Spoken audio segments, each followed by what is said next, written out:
An opposition senator is insisting that Andrew Holness-led government should accept full responsibility for the spiraling murder rate in the country. The call came from Senator Lambert during the debate on the resolution to extend the state of emergency. Despite his comments, the senator agreed to extend the state of emergency in St. James to May 2. TVJ's Andrea Chisholm reports. This government, Mr. President, must take full responsibility for the crime situation and their failure to act firmly. Opposition Senator Lambert Brown at Thursday's sitting of the Upper House, a strikingly different tone from his colleagues in the Lower House on Tuesday as they voted to extend the state of public emergency in St. James. But for him, he came to talk truth to power. Where is the crime plan? I asked it last year, I asked it again. When you have a state of emergency in a parish and gunmen shoot up a funeral in the bounds of that state of emergency, that's contempt for the state of emergency. Though he supported the extension, Senator Brown said the government had early warning signs last year, long before the murder toll passed 1,600. He also criticized the government for not absorbing the lawyer fee for police personnel who have to face the Independent Commission of Investigations. We also proposed that they should establish an anti-gang court to move swiftly with those who they caught.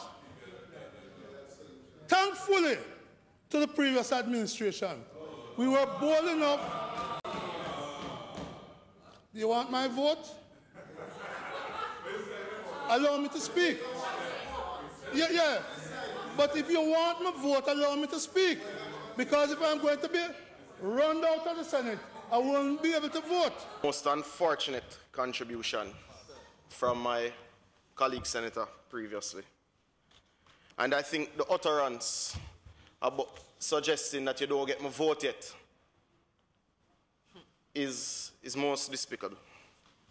That issue aside, opposition Senator Floyd Morris called for an improvement in the social conditions of Jamaicans to help solve crime. And for KD Knight, the state of public emergency is a critical turning point for the country. Don't squander it.